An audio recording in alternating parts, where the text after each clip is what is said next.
Okay, our next step in configuring Amazon Connect Contact Center is define queues. This allows contacts to be routed to the best agents to service them in that particular queue. So let's suppose there's a customer who only speaks Spanish. They will get routed to an agent who speaks Spanish. Let's suppose there's a customer who speaks English. They would get routed to a queue that speaks English. I suppose someone makes a sales call. They don't want technical support. They will get routed to a sales agent. So you need these queues to have customer call-ins go into these queues, and there'll be agents there waiting and picking up phone calls on these queues.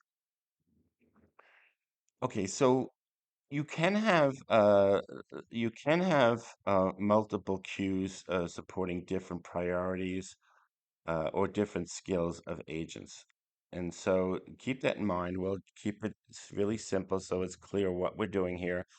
You can define hours of operation for each queue. That's why we did the previous step. We created the hours of operation.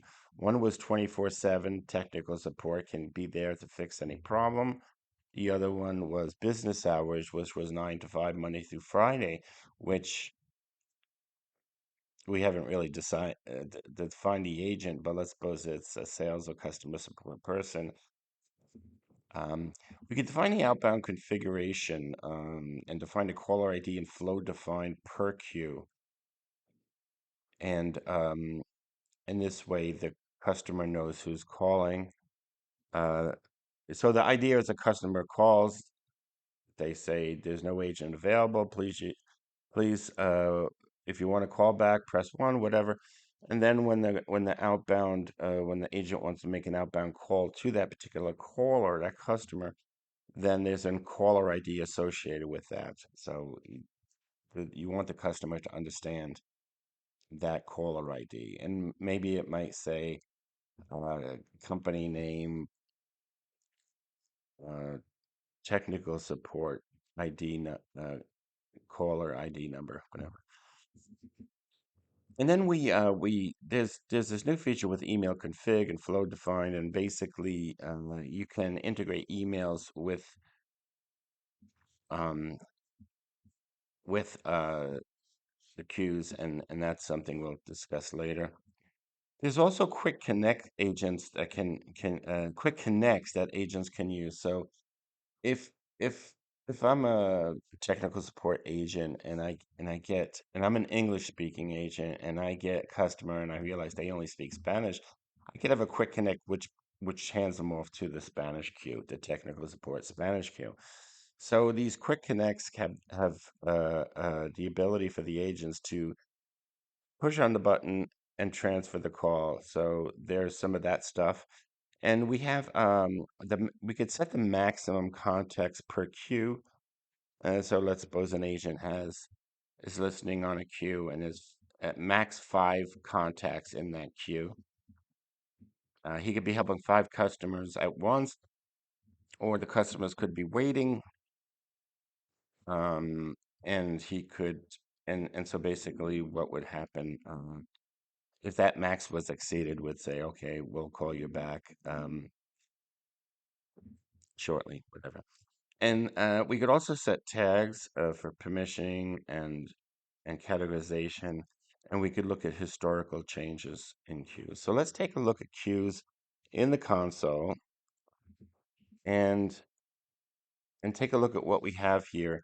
So like I said, we're on a third step here, and and I have the phone number already connected to contact flow, but let's take a look at the queues. And let's see, I'm logged in as my root user, which is really good. And I have a sales support queue and a technical support. This is what I said. There's a basic queue which is 24/7. I created this technical support which is 24/7 as well, and and I also created this sales support which is probably the this is the business hours. So I did associate my business hours with this queue which is sales support, and I have historical changes here. And this queue came out of the box. So I just created these queues for my workflow. And so let's take a look at the sales queue. So what I did when I configured the sales queue is I gave it a name, sales support. I gave it a description, and I had a choice of business hours, basic hours, or technical support hours. I chose the business hours, and sales team is only around Monday through Friday, 9 to 5. So I figured that's the hours that I would give them. So this queue has these hours, and if there's any workflow which directs to these hours, and if it's not Monday through Friday, 9 to 5, you'll hear some message that, either we'll get back to you or call back later or whatever you might want to configure. Now notice let's see what this is. This is the ARN of the instance. Um, Now here's another setting which is a little bit confusing, but this is where I put my company name in for the default caller ID.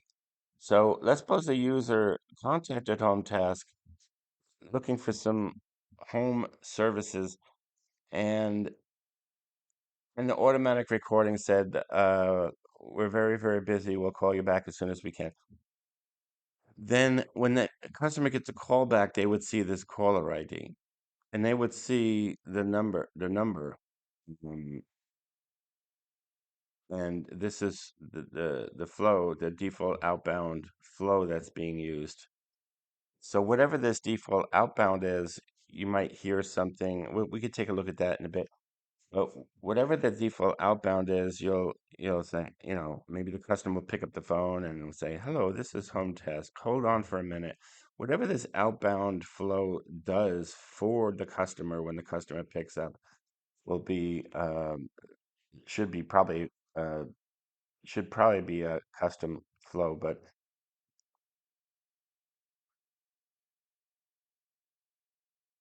and here's some outbound configuration which can be associated with an email address. But we didn't configure the email address, and so I could leave everything else the same. I am setting a limit across all channels. Maximum 3 contacts in this particular queue is 3, and I didn't set any key value pairs. But I just wanted to show you what that what that queue was here. Now I could add another queue here. Same situation. Let's do it. I add a queue. I call the queue name. I'm gonna give it. I'm gonna give it uh, refunds, and I'm just going to say refunds for services, and I'm gonna set my hours operation. That's 24/7. So I want it to be business hours, and the call ID name I want it to be home task. I could say home task refunds to get the caller to pick up. Um, and I could use a refund outbound flow to say, "Hello, this is home task calling you back for your refund. Please press 1 to connect with an agent." Whatever I'm doing here, and I could basically save this.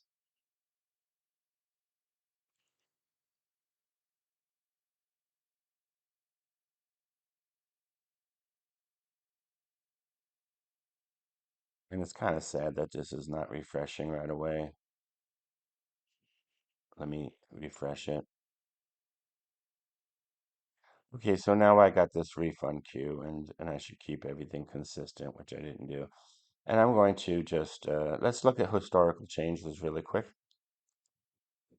So the administrator for my contact center um, created a queue called refund, and then we have this history of different users that created refund. Like I said, what's the difference between my contact center administrator and my root user.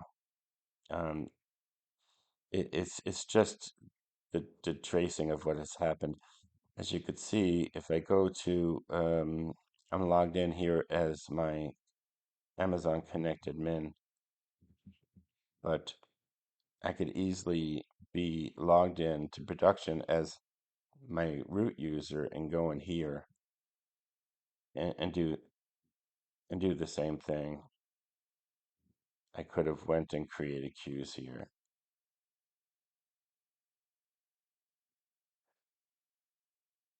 So let me see. This is my root admin. Let me just remove this here just to show you what kind of flexibility we have here. Let me just kill this. I'm back here in as the AWS Connect admin. And this is where the history comes a little bit more valuable. So I come back here as admin and I go, who removed my queue, right? So I look at historical changes and I could see that, oh, the root user removed my resource. He did a delete on my resource. Okay, let me call up Steve. So then that's when Steve calls Steve and, etc. The truth of the matter is, like I said, I think, yeah, I forgot what I did, but these two have the same permissions, really. But now notice though, how confusing this is because now I'm back and I'm back in this panel, but I'm logged in as the root user. So, like I said, be careful when you do this because you want to be logged in as the admin for your contact center, and you want that user to be liable for everything that's happening with this Connect instance. So now I am back here as the AWS Connect admin user. Okay, so that's all we really wanted to show you about this particular step in creating queues. Now, the next step, so notice the create queues it allows context to be routed to the best agents. So I got some queues here that I could, when customers call, I could route them. And notice that I could route them based on a number of things, right? I could route them based on if depending on what I'm doing and what I'm implementing in the flow. In this case here, I see the call is coming from the United States. If it was calling from a different country or different state, I could route them to a different place. So the cues are important to be able to understand. Now, in this case here, it's very simple. The users basically, pressing one for business or sales and two for technical support, whatever. It might be very simple what's happening here, but it could get you could do a wide variety of things. Just want to point that out. Okay, let's go to the next operation. And so let's go to the next video.